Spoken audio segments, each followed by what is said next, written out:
Imagine waking up tomorrow. You grab your phone, and there's no internet, no Wi-Fi. You switch to mobile data, nothing. You restart your phone, still nothing. You stare at the router like it's personally responsible. You unplug it, plug it back in, wait 10 seconds, nothing. So you assume your internet provider is having another terrible morning. You go downstairs to get breakfast.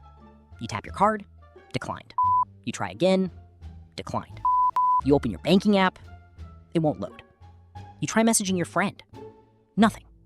You open YouTube, nothing. And then you notice everyone around you is doing the exact same thing. Phones are out, people are staring at screens. Nobody knows what's happening. Then the first news starts spreading. The internet is down. But this isn't a normal outage. It isn't down in your city or your country. It's down everywhere. And then comes the part nobody is prepared for. It's not coming back.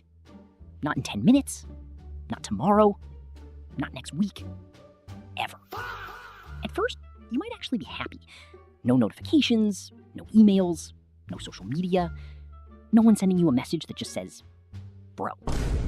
For a few hours, the world might actually feel peaceful. Then you try to pay for something. And suddenly, you discover just how much of your life was secretly depending on something you never even thought about. Because the internet isn't just where you watch videos. It's underneath modern life. And we're about to pull the plug. Here's something most people get wrong. If the internet disappeared, your phone wouldn't suddenly become useless. Your Wi-Fi router would still work, your phone could still connect to it, your laptop could still connect to your router. Your devices could still talk to each other. So what exactly would be missing? Everything outside your little network. Think of it like this. Your Wi-Fi is your house. The internet is the entire road system connecting your house to the rest of the planet. If the roads disappear, your house doesn't disappear. You're just stuck there. And here's another weird one. Your phone could still know where you are, because GPS doesn't actually require the internet. Your phone can receive signals from satellites and calculate your location. So you'd open your map and your little blue dot would proudly tell you, yep, you're here. And then you'd ask, great, where's the restaurant? Your phone? Absolutely no idea. Google Maps is gone, ride-sharing is gone, food delivery is gone. And suddenly you realize you haven't memorized your own neighborhood.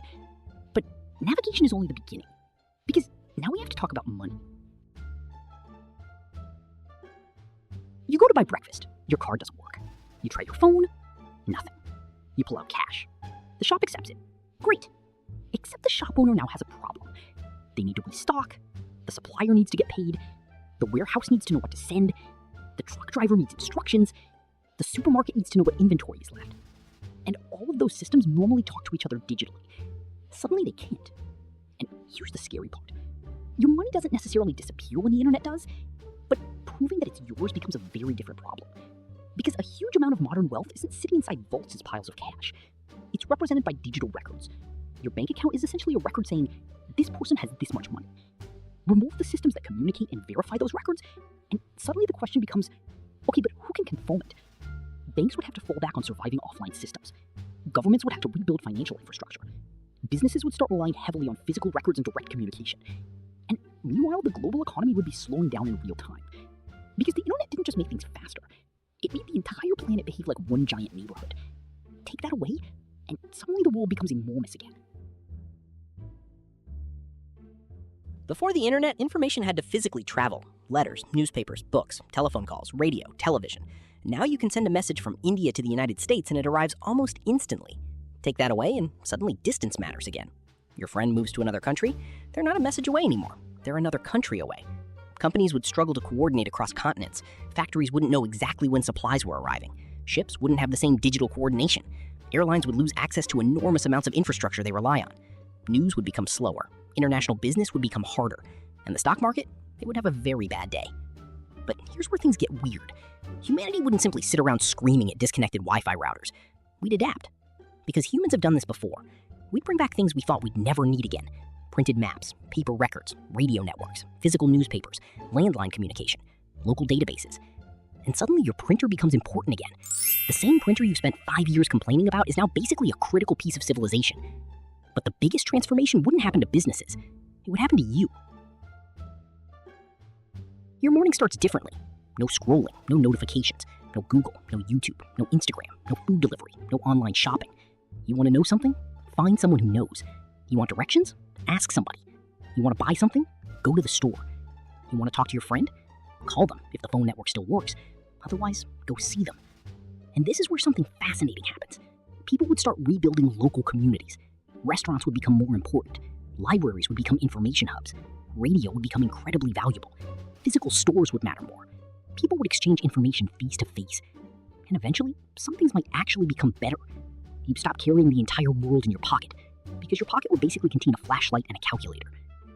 But there would be a massive downside. For the first time in decades, humanity would lose instant access to almost all of its collective knowledge.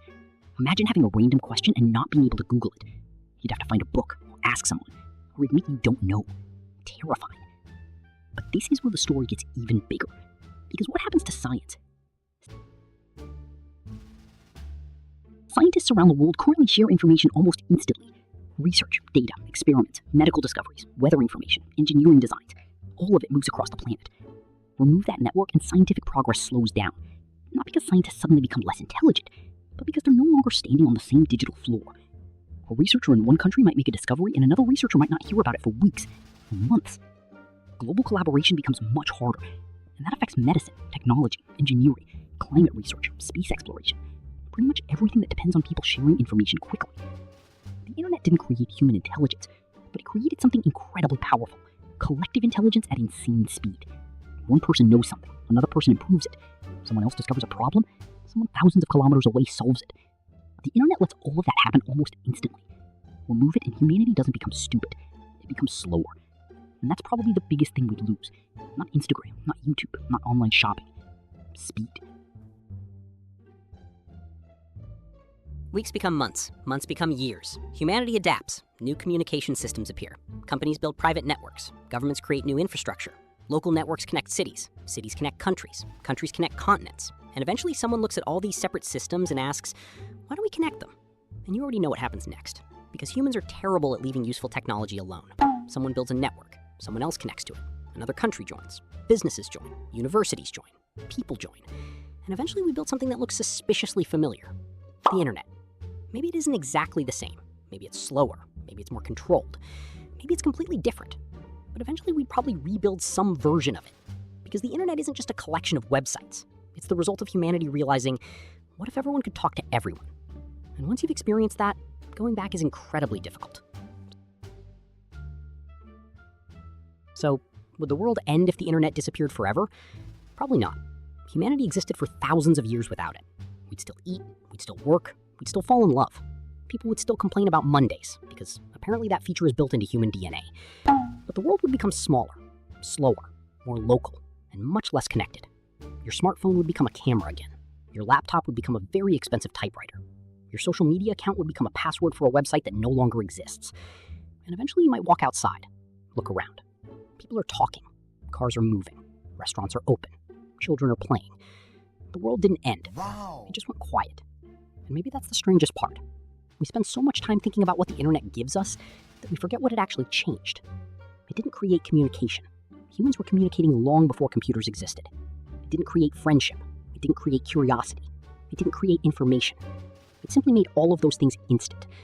And if the internet disappeared tomorrow, we wouldn't lose humanity. We'd lose the ability to connect billions of humans with the push of a button.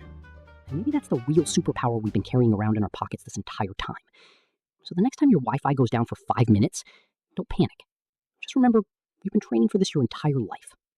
If you enjoyed the video, hit that like button and subscribe to Explained in 10 for more questions that sound simple until you actually ask, what if? And I'll see you in the next one.